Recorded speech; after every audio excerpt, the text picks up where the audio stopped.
Another former Cavalier, Kendrick Perkins. We have two-time WNBA All-Star Chiney Ogwumike and senior NBA insider Adrian Wojnarowski. So, All-Star Weekend is upon us, and we have one of the city's stars, Jared Allen. He's joining us in just a little bit, Richard. Wow. But we're going to start with news coming out of Los Angeles last night. Because take a look here at last night's game at Crypto.com Arena. 3 minutes left in the second quarter, and that did not look too good for Anthony Davis. So he stepped on Rudy Gobert's foot. Take a look here. And then he immediately grabs that right ankle. He's down in pain, and eventually he was helped off the court by teammates, but he was unable to put any weight on that ankle. So here's what the Lakers said about AD's injury following the game. It's very deflating to see AD go down the way he did, and our guys tried to rally the necessary energy to start the second half. But there's an energy that you have to overcome. The most important part is making sure AD is healthy and his spirits are right, and hopefully it's not that bad and he'll be back,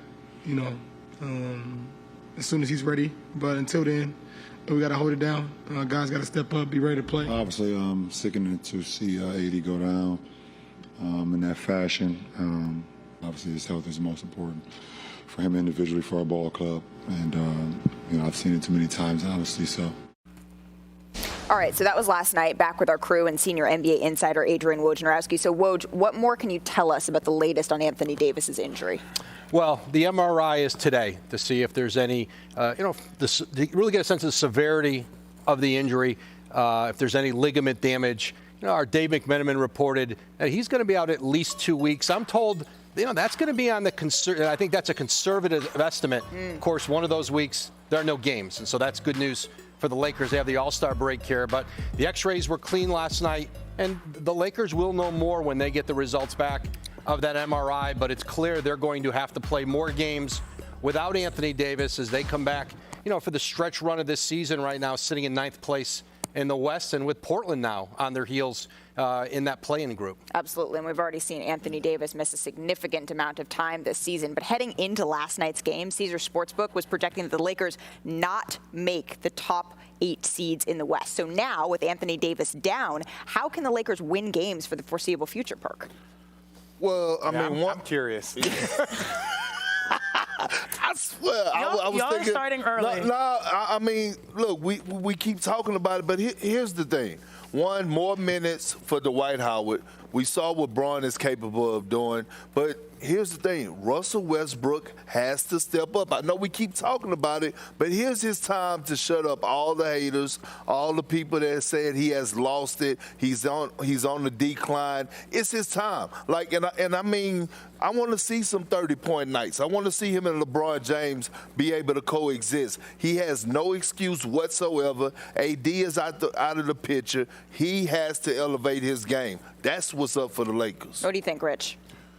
I don't think that there is truly a way, I'm not even being I'm being a little bit on the grumpy side, but it's just look, they were losing games. You talked about Portland being on the heels. They lost to Portland when all 3 of them played.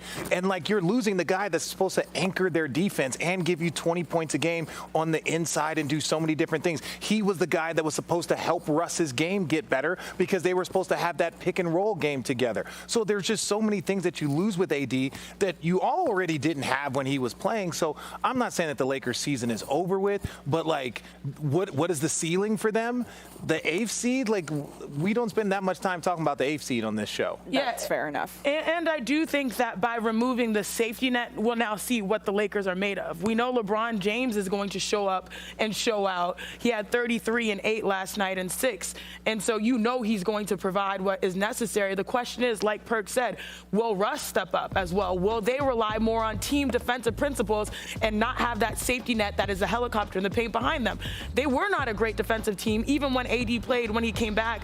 And now the talent is on them. You're right. When we come to the Lakers and the discussion about them, it's always championship or bust. But I do think at this stage in LeBron James's career, it's get in the playoffs and we will have a chance, and then hopefully buy AD some time so that we can make some noise. So I'm not saying that the season is completely lost.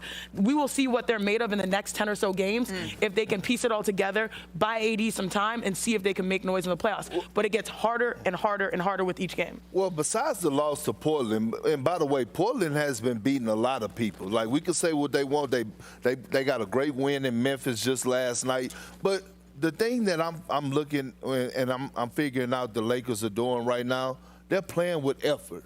Like, you can fix your face, but even the game against Golden State, like, they play with effort. Like, you seeing guys fight over screens. You seeing guys do all the little things that matter. But the fact that we're talking about a veteran, grown man team, like, hey, they brought the effort today. And the only reason why you're talking about it is because it was lacking for the first 40 games. And so now we're complimenting them on getting back on defense, on boxing out. This is what the team that everyone had favored to win a championship. We're complimenting them on effort. We're actually complimenting them on beating one of the top teams in the Western Conference last night when they were down double digits. That was a quality win against the Utah Jazz. It was a quality win. Against the Utah Jazz that was very healthy. So at the end of the day, man, look, man, get all that bad energy out of you, dog. I'm not trying to start today. So, okay, does anybody here on this panel, sorry, Malik, I'm going to ask one question. Anybody here on this panel have the Lakers out of the first round?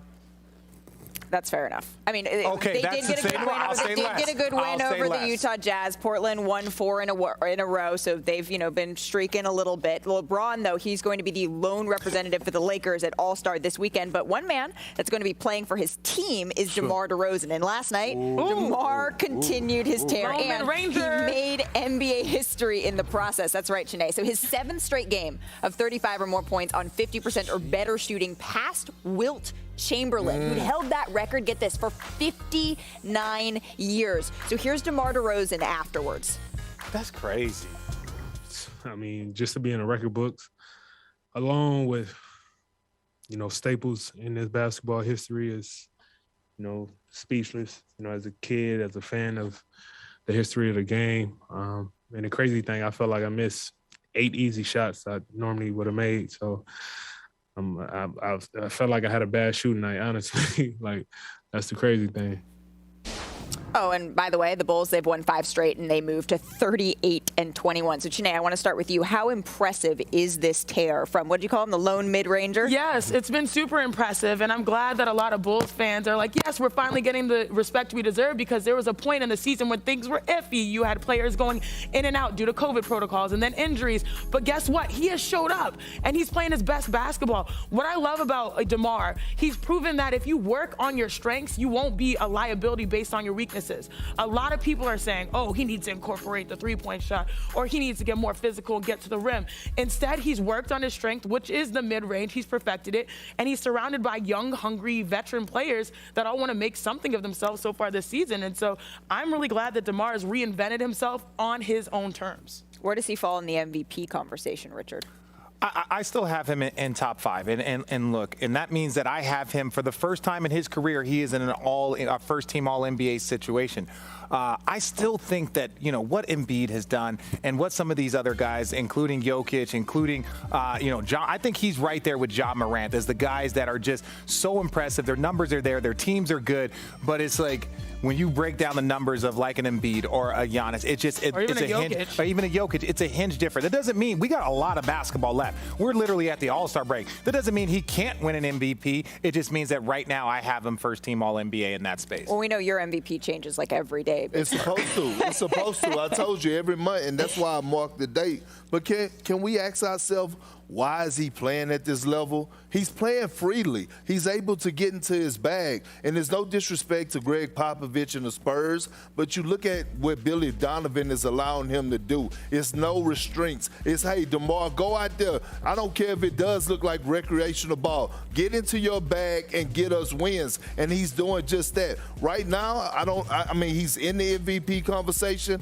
I can't call him the front runner, but what I will call him is the best shooting guard in the NBA today, and I think nobody will debate that. I think even the Bulls had questions when they put this team together about how quickly it would gel. Were they an elite team in the East?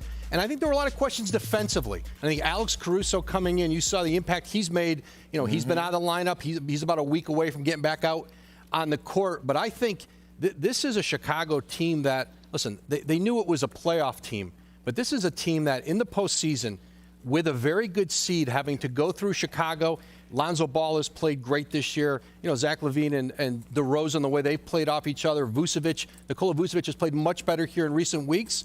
This is a team that nobody is going to want to play in the playoffs. Absolutely not. And Woj, you reported earlier this week on Zach LaVine. He went to L.A. to have his knee checked after dealing with that reoccurring discomfort. What more can you tell us about if he's going to play this weekend in the All-Star game and his timeline beyond? Yeah, really the best case scenario. Whenever you hear of a guy going to L.A., see a specialist, you know, you're kind of waiting for the other shoe to drop. But listen, they were able to get some of the swelling down in that knee. He really needs to just take, Billy Donovan was saying yesterday, like a 48-hour rest period. The hope is he's going to play, and his intention has been to play in the All-Star game on Sunday. But, you know, this is an injury that, you know, he had an MRI last month. You saw him last Friday against Minnesota really favoring it. But they felt that the word they got in L.A. was very positive. He's going to be able to continue to play. And, you know, this is a team that now will start to get its key players back. Alex Caruso, Lonzo Ball. They're going to pick up now Tristan Thompson here in the buyout market. It gives them a veteran backup center. You know, that's going to be helpful for them down the road. And guess what, y'all? What? Guess who could have had DeMar DeRozan? The Lakers. No, don't do that. Don't do that. Big But speaking of buyout market, where are the Lakers at with the buyout market? There's no, but the thing what's interesting this year, there is none. There are no buyout players. Yeah. Goran Dragic, they're one of several teams that are trying to sign him. I think the Lakers are coming from behind with the Bulls, Bucks, Would you Nets, ever, if Clippers. you were a buyout player, would you ever Buyout players want stability, right? You want a playoff run. You want to increase your value because you're going to be a free agent again next year. Yeah. You don't want to go to a team that may lose in the play-in. And I think that's where it's an uphill battle. The Bucks need guard depth. Yep. The Clippers, you know, they hope they can get Paul George back. Everyone can sell something. It's a little tougher sell for the Lakers right now compared to who they're competing with. Absolutely. The Milwaukee Bucks, we've talked about it plenty on this show. They still seem to be the team that people need to go through in order to win the East. But Chicago, they would be a tough out. All right, still ahead on NBA Today. The Knicks, somehow, some way, they managed to botch a 28-point lead. I mean, you can hear the reaction, but we'll have more shortly. As expected. Speaking of Richard, he knows exactly what to expect All-Star Sunday night when LeBron returns home. A trip down memory lane. That's in just a little bit. And Indy Challenge this weekend. So Tyrese Halliburton, thank you so much for joining us on NBA Today. All right. So the Indiana Pacers, after a more than surprising deal went down with Indiana and Sacramento, that is where you are now. So I want to start there since it's only been actually a week since you've been traded. Can you just walk us through how you found out, what was going through your mind when that trade went down? Yeah, so I got a call from my agent about 30 minutes before, and he said, I think you might get traded. I thought it was a joke, if I'm being honest. So did Richard. With you. Yeah. Next thing I knew, our GM called me 30 minutes later and was like, we're trading you to Indiana. And I was gone. Was it a little bit shocking for you? Yeah, to say the least. Yeah. To say the absolute least. Had no indication or no idea that I was going to get traded. My friends were messing with me like, are you scared for the deadline? I was like, I'm good. Nice. Like, yo, I'm nice. What you talking about? They scared. That's for them. Like, I'm all set up. Exactly. So are you living out of a hotel now? Are you settled in Indiana? What's the process Yeah, there? I'm living out of a hotel now. And then as soon as I'm done here, done at All-Star Week, I'm going to SAC to get all my clothes and everything. Well, I know Perk can hook you up with a bulldog. Are you a real estate agent too? I mean, my wife is. Hey, look, one thing about me, I'm jack of all trades. I knew that. I knew that about you. Master of none. I got suites for sale and everything. Oh, my goodness. All right. Sweets for sale. Sweets for sale. All right. But you obviously, you put a lot into your Players Tribune piece. It was candid. It was honest. But of course, on this show, I have to just point out one nugget from your article. You said you weren't a fan of Lance Stevenson before you got there. What was that about? And then what's your impression of him now? Well, I just grew up with a LeBron fan. Right. So, like, the Pacers were a threat. Lance was blowing in the man's ear and everything. Right. I just despised the Pacers, despised Lance. So that's why I had to say that for sure. And does he live up to what you thought, or? Oh, I love him as a teammate. He's always on me. From the minute I got there, he's just like, man, you got to just be aggressive, stay aggressive. Did you tell him that you didn't like him? No, I don't even think he's read the piece. He'll find out eventually. Big Perk, what do you got for Tyrese? Hey, look, first, I was happy when I found out you got traded from Sacramento to Indiana for the simple fact that I'm excited to see you and Chris Dort play together. I think y'all could be one of the best backcourts in the NBA. How do you feel for us what y'all potential could be for us y'all being a dynamic duo? Yeah, I think the sky's the limit. I mean, obviously he can shoot the ball really well. Playing with Buddy for the last year and a half, I'm learning how to play with guys that are really good shooters and work off of pin downs and back screens and all that stuff. So our relationship's going to keep growing on a daily basis. It's going to be really good. First of all, let me say congratulations, man. Congratulations. You got out of basketball purgatory. First of all, I get tired when people want to make it seem like I'm being critical. I'm just using facts. The Kings haven't made it to the postseason in the NBA record stretch. Is that fact? Is that a fact? It's a fact. Okay, it's a fact. So congratulations, right? What is the one thing that you have noticed in a short amount of time? And I'm not asking you to be disrespectful for the Kings. That's my job. I'm asking you to just tell me what's been something that you have noticed as a difference is a bit of a pleasant surprise playing from Sacramento to Indiana. Yeah, I would just say on an organization base, they're used to winning. You know what I'm saying? It's what that sounds crazy to say. It might sound a little crazy to say, but it's the truth. You talk about a rebuild. This is a soft rebuild. You know what I'm saying? Like, it's been a down year for Indiana, but we're probably gonna get a good draft pick, have cap space in the offseason. And next year the expectations are what they usually are for the Pacers, and that's to get to the playoffs. So. And let's talk about your game, because you just have tremendous confidence, tremendous flow with the basketball. One thing I love about you is that you always keep your head up. How do you see that translating to the Pacers? Yeah, I'm gonna have the ball in my hands more, so I'm able to make more plays, make more mistakes as well. So I'm just gonna keep learning and growing from that. And guys are learning how to play with me right now. I jump in the air to pass a lot, so guys are cutting and everything. How have you been able to adjust so well to the NBA? Just going out there and having fun. That's what I want to do my whole life. So the fact that I'm here, I'm just going to have fun with it. I got to ask, now you're in the Eastern Conference. You were in the Western Conference. For so many years, the Eastern Conference was sort of considered the little brother of the NBA compared to the West. Do you think that's changed? Well, I think the championship favorites are all three of the teams are in the East. You know what I'm saying? I think Golden State and Phoenix have a great chance in the West, but I think the East is got some great teams as well. So I feel like we're at a pretty balance in the league compared to what it's been in the past. Before I let you go, Big Perk, we saw a video of you when you were getting maybe some rookie initiation, we'll call it, singing a little bit. Hey. We saw some. So what? Me and Janae are big singers on the show. Do you have a go-to karaoke song? That was "Let Me Love You" by Mario. That was my choice. Give us a little blast. Gotta give us a blast. Come on, you have to. We sing here. He's a lot to sing. Yes. You gotta give us a little blast. It's just like you should let me love you. Let me be the one to. Connection. Malika, you're the one that's supposed to keep this under control. Sorry about that. All right, you can catch Mr. Halliburton do his thing in the Rising Stars game on Saturday night. Thank you so much for stopping by NBA Today, Tyrese. Really appreciate it. Big fan of you, man. Big fan. Absolutely. All right, coming up next on NBA Today, do not go anywhere because the NBA stars, they keep on stopping by. Jarrett Allen, the Ash. Let's just hang in. Just hang in. Keep our composure, all right? Keep getting better. Great challenge for us. They're blowing everything up. We got to get stops, though. I know they've been hot. Let's take the challenge. I'd say they kept their composure, Richard. Yeah, I got it here. And basically, Steve Nash was saying, don't worry, the Knicks are going to Nick. It's sooner or later. Cam Thomas, the rookie coming out here giving absolute work to this Knick team. And look, when this young fella gets it going, I have seen it firsthand. It can be special. But ultimately, the Knicks are a fighter. They are. Like Julius Randle, he's been struggling all year. And I know about the issues with the fans, but they've been fighting. But watch this here. Just ball movement. Seth Curry, that's what you get when you don't have Joe Harris. And look, Tom is just losing. But watch this hustle. This is what the Nets have been doing, and this is what the New York Knicks, used to hang their hat on. True. These 50-50 plays, these hustle plays. And no, they're not getting them. They're down by 3. They can't even get a loose ball. Ultimately, they have to foul. And look, Bruce Brown, that's just dirty. And then watch what the young fella does. Killer. From the logo, okay? Are you kidding me? Time of death, mark it. That is amazing to have the young fella just step up and put the Knicks down. Cam Thomas, he had 16 of his 21 points in the fourth quarter. I'm so sorry, Spike Lee, but I like your hat. All right, the Knicks, they're now 1-7 this month, and they've held a lead in every game, and they're 0-3 when they led by 20 points, and their only win, it came against the Warriors. So just let that sink in for a little bit. And I know we just heard what Stephen A., how he thinks of this, how he feels about it.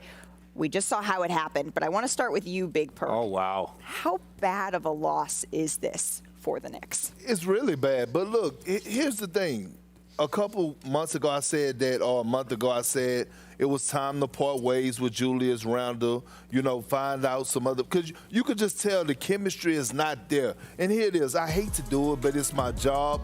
But when you look at leads that get blown like this, it's part of, a lot to do with the players and a lot to do with the coaches. And so when I look at my guy Tom Thibodeau and I look at guys' body language, I'm looking at his body language. It's almost like guys are kind of grown tired of hearing his voice. And that's what happens with Tibbs. I thought the 2 years off, maybe he would have changed, but the 1 year, you could deal with him. 2 years, all of a sudden, you get tired of hearing his voice. And I think Tibbs has to tone it down a notch, give those guys a little bit more freedom, have a little bit more 2022 type coaching strategy. For Tibbs? Thanks. Well, look, there's $100 million that were sitting on the sideline for the Brooklyn Nets. And what's crazy is that, look, I know there's this little Knicks-Nets beef and all this other stuff going on, but let's take the Nets out of this. This is a basketball disgrace. This is a team that everybody in the world wants the Knicks to be great because the Knicks are iconic. We all grew up watching the Knicks, but their version of basketball they've played for the last, 10 or plus seasons have just been inconsistent. It has been lacking any sort of effort or vision. And my biggest issue here now is that where do they go from here? What do they do? What can this team actually accomplish? Everyone having them possibly going to a conference finals. Stephen A., even though he's talking about he can't stand the Knicks, he was killing Brooklyn earlier in the year. Apparently, Stephen A. can't watch basketball in New York at all anymore. So I don't know what's going to go on. I just don't know where this team goes here. To me, they're in the same place as the Lakers. It's like, what is their ceiling? Possibly making it to the postseason? That's probably it. Yeah, and the hardest thing is that what should bring them out of this is the identity of Coach Thibs and defense, but then at some point when you're a professional, you know it. It can be some part, if not all, of your identity, but when you start leaning completely on effort, energy, sometimes strategy and just playing good basketball and offense is what you need to make it as a professional when you have so many games. And I'll say this about the Knicks. I mean, it is tough to read that they're the only team in the last, in the last month to blow 25. It's not that hard to read. It's not that hard. He actually asked for that notification when we were at dinner last night. Can I have this so I can make fun of the Knicks tomorrow? And that's exactly what I just did. But when I think about the Knicks overall, they have maxed out kind of on their talent. Julius Randle had a tremendous year, most improved. And you have these conversations about RJ Barrett, how you have to protect him at all costs. You try to bring in the offense by bringing in Evan Fournier and Kemba, but that has not worked. So yeah, I do think it's a clash right now between the players, the identity, and the coaching, and something's got to give. Right. Well, they don't have their full cavalry, though, right? Because we haven't seen veteran guard Derrick Rose. He hasn't played for the Knicks and suffering an ankle injury that was on December 16th. So, Woj, what's the latest on when we might see him return to the lineup? Yeah, there's a lot of optimism that Derrick Rose will be back after the All-Star break, that next Friday, the 25th, against Miami. He's been ramping up. He has not yet been cleared for contact, but that's coming. And barring any setbacks, the expectation is, he'll be back. And that's certainly for Tom Thibodeau. You saw the impact Derrick Rose had last season. He came over from Detroit in the trade, almost won Sixth Man of the Year off just the work he did in New York. Certainly, listen, he can make an impact. Tom Thibodeau, he can't play Derrick Rose enough minutes. I think he's going to want him on the floor, and they're going to get him back soon. That's not a cure for what their issues are and the broader problems they've got in New York, which is I think they've got to make a decision about are we going to move toward a rebuild and play these young guys. They went out, with Kemba Walker, with Evan Fournier, and brought in veteran guys. I thought they were ready, to maybe not take a jump up from fourth in the East, but maintain that. But you saw how much better the East got. New York's got to make some decisions organizationally about what direction, where they're going, and then the coaching staff, the head coach and the front office, they've got to be aligned with that. And I think there's some questions right now about the alignment of the direction they're going. Absolutely. Well, we're going to stick in the East as NBA Today rolls on, because the man that you see pictured throwing down some vicious dunk, look at that, vicious dunk after vicious dunk, Jarrett Allen will be joining us coming up on NBA Today. It's raining, but when this guy is around, it's all sunshine and smiles. Yeah, hit him with the fro fake. With James Harden being ruled out of the All-Star game, Commissioner Adam Silver named this man as his replacement. And how fitting that he gets to be on Team LeBron with his fellow Cleveland All-Star Darius Garland. Jarrett Allen, welcome to NBA Today. Hey, thanks for having me. We are excited to have you. All right, well, I want to start here because you found out that you were going to be an All-Star. Coach JB Bickerstaff said that he had to interrupt a game of Pokemon to tell you that you were an All-Star, and then you went right back to playing? Like, what was that about? It was a long plane ride, so I was focused on my game, and I see out the corner of my eye that JB's walking to the front of the plane, and I'm questioning like, oh, somebody's in trouble. I don't know what's happening. And then I looked back, saw the cameraman, saw him, and I knew it was up. You knew immediately. What color was the Pokemon? Was it blue or red? Yellow. Nah, Yellow. I don't even remember. Oh, yellow. See? All right. Chene, what do you got for the big man? Jarrett, congratulations. When did you realize that this year this Cleveland Cavaliers squad was real and legit and would be consistent contenders at the top of the East? I started realizing around when we had open gym during the summer and playing against each other, just realizing how good our chemistry was, seeing how good we were defensively too out there during pickup. You normally don't see that during pickup games, but that was one of our strong points. Jared, big perk here, man. Congratulations on making the All-Star team and having a successful season. I want to ask you this. Losing Ricky Rubio to injury and then acquiring a two-time champion, one of the best floor generals to ever play the game in Rajon Rondo, how has he impacted the locker room since he got there? Man, Rondo, he's been amazing since he's got here, pulling us aside to give us extra tips on how to make the right pass, make the right read. Even on defense, he's telling us, you know, Jay, you should be higher on this screen. You should be up to touch. On offense, he's saying, cut a little bit earlier. I'm going to hit you. Have your hands ready. He's just done so much for this team that you can't even see on the basketball court. Jared, Richard Jefferson here. I'm one of the few people that had the pleasure of watching you since your rookie year in Brooklyn, and then obviously watching your transition there in Cleveland. we spent quite a few years watching that. But my question to you is, the move that JB Bickerstaff has done with playing you and Evan Mobley at the same time, and Lauri Markkanen and even Kevin Love, you push out one of the biggest lineups out there. Was that a transition for you? Because typically when you have played, you have been the only big on the floor, especially in Brooklyn. Now here in Cleveland, you're an all-star playing aside another big. Has that been a tough transition? Obviously not. Right, no, it was actually a lot easier than I thought it'd be.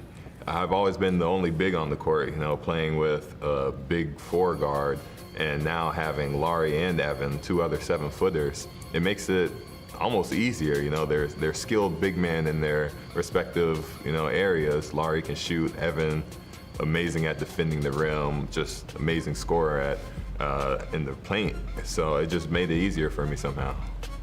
Speaking of defending the rim and being a ferocious scorer, what goes through your mind, Jarrett, anytime you're downhill and you see the rim? Because you've given us some of the best dunks of the season. You know, the one thing that I have on my mind when that happens, just try to dunk the ball. It makes everything so much easier. If you try to dunk it and you can't, you're already at the rim, so that's an easy layup for me.